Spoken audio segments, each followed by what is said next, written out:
Some will say they're done. Some would say they are done. Well, some would say. Some say no. Their actually, I actually said that. No, their chance was in 2018. Their chance was in 2018, and this so-called golden generation is finished. It's done. What are you doing? Who cares? Who cares? That's what some would say. That's what some would say. But for me, Belgium just have to prove people wrong.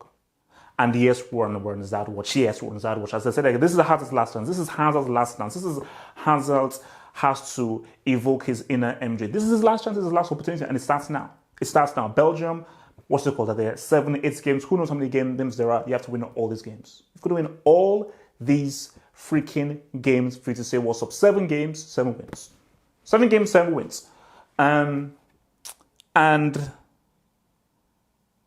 I think that, remember, these are the guys that came third at the World Cup. I believe, and people will disagree with this, is that yes, France won it. Belgium, I feel, were the best side. I feel they played the best football, they played the most entertaining football, and they looked the best visually. France were just much more effective. But I think the best footballing side, the guys that entertained and just looked the best, was Belgium. And yes, I will still say Hazard was the best player at that World Cup. But you don't get a trophy by just looking good. You don't get a trophy by playing good football. You get a trophy by winning and finding out how to win. And this team under Roberto Martinez, you've got to combine style with rugged, business-like ruthlessness. And I think this team, I can feel that they are desperate to try and win, because in this team, you've got 2 guys who are bringing in a league title. And that's obviously your boy Goku and your boy Carrasco. So let's just get down and look at the key players here. First of all, as I said, Lukaku. His best ever season. Double figures in goals and assists. He's coming into this with a bang. With a huge bang. And he is my pick to be Golden Boot and top scorer here. And I think that he's going to be key. He's going to be huge. And I think especially in this game where Belgium are not only looking to win, but they're looking to G up and actually start with a bang, because you always want to have and start a strong start that breeds confidence into the team. Your boy Lukaku is going to be key. It's going to be very important. So it's about how Belgium can find him and whether Lukaku can bring his superb, amazing, lethal form from Inter into this game. Carrasco.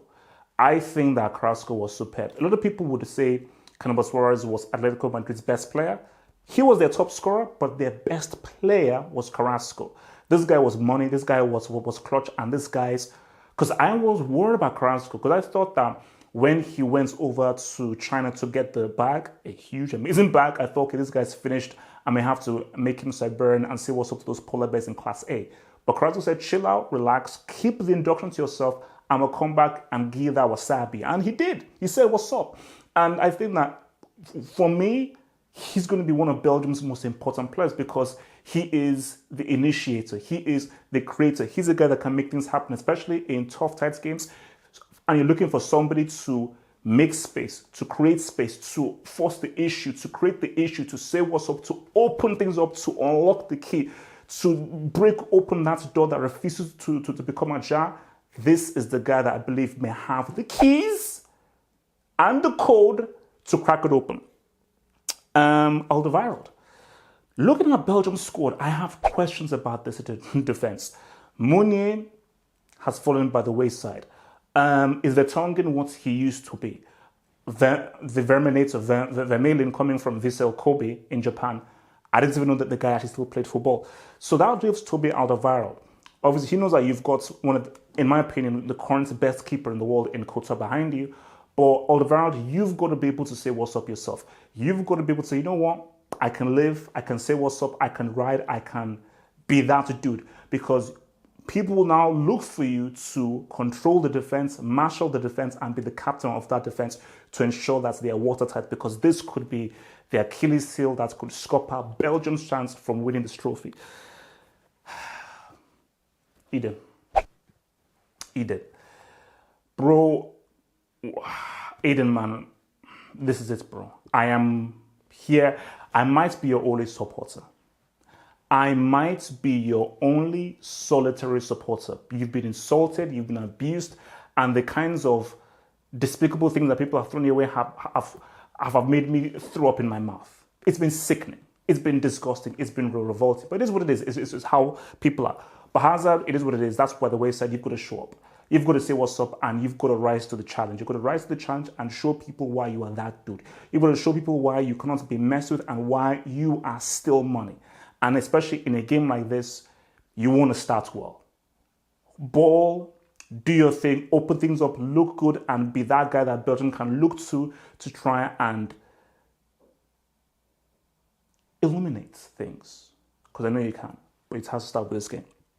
Looking over at Russia, Golovin, man, I think he was really good in that last World Cup, and Russia will be looking to him to try and inspire them. I believe he's Russia's best player. He's their best football player. And being the best player, the star man, you've got to show up. And against a Belgium side like this, you've got to be able to write. Juba, the striker for Russia, man. Again, he's very old school, very brute, very strong, very tough.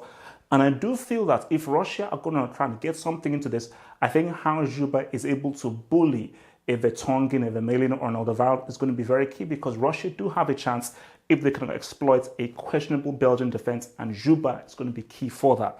Zhirkov, again, similar to Golovin, but in a much more attacking sense. He is somebody that can help to give a little bit of a burst and a bit of electricity to the attack. He's very skillful. He's very direct. He can run it into space. So if he's able to get the ball and attack Belgium, specifically on the counter, which there will be a counter with Belgium looking to attack them, he's going to be important. And your boy Fernandez, man, I believe he missed a penalty in the shootout that Russia had against Croatia. He has to come in and be money now, because I think he plays an important position on the flanks, because especially if there is an overload or a counter opportunity, the runs he makes, how he widens the pitch and the space that he runs into is going to be key for Russia. Look, man, Belgium are the better team here. They're the stronger team. They have the better players, and they'll be looking to start strong. For Russia, I think it's about how they defend. If Russia go down a goal early, it's going to be lights out. It's going to be real tough if they go down a goal early. But I think that Belgium are going to force the issue. I think that this team is still going to carry on a bit of the quality they had in 2018. I'm not sure whether they will go ahead and win it, but I just think that there's too much firepower and there's too much quality for Russia to withstand. So I'm looking here at a cool, nice, serene 2-0. Might be a lubrication. It might be a lubrication, but I'm going to be kind. I'm going to be a bit respectful and say Belgium give Russia a nice, cool, relaxed 2-0 win, man. So guys, remember, man, join me on Twitch. Follow me on Twitch. Link is below in the description box. Follow me on Twitch so you can watch this game with me via a watch along, and they can join me on YouTube straight after for the live post-match analysis. Yes, #ZadWatch.